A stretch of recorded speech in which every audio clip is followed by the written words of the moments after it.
Yeah, a bit of a strange one for you lot who's following me. I'm about 2.5 metres off ground, and I'm just going to tell you why why no one wants to be a mechanic anymore. Bear with me, I'm just hoisting down.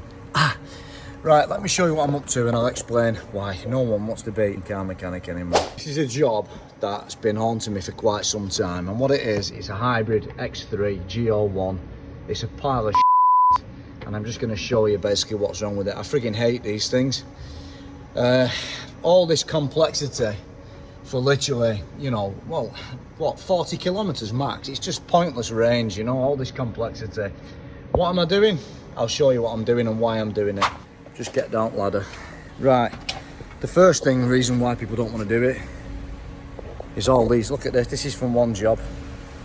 That's just from this job, because there's literally no room. I'll show you what I've been doing and I'll explain a bit more. If you remember rightly, if you looked at my last one, there's a YouTube video about this. The main wiring harness, there's a ground and it powers the engine, ECU and everything like that. And as you can see there, it's been arcing because it was loose, where it's all blue like that, you see. And the result of that was that this car would suddenly stop charging the high voltage system because of one screw on this wiring harness here. So I fixed it temporarily by putting my own ground to the front of the engine. Perfectly cured it, but the guy's got insurance, and the insurance company said, no, we won't put a brand new wiring harness on. So that's what I'm doing. But unfortunately, I had to take the transfer box off, lower the gearbox and all that. There's the transfer box with the front prop. And then under here, obviously I took it off there. As you can see on these hybrids, there's literally no room at all. For example, I had to feed this wire here all the way down to the starter motor.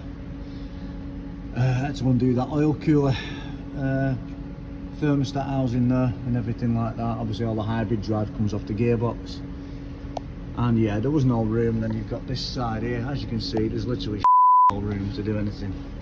So in light of, you know, things like that, this is stuff like this is why people don't want to do this job anymore.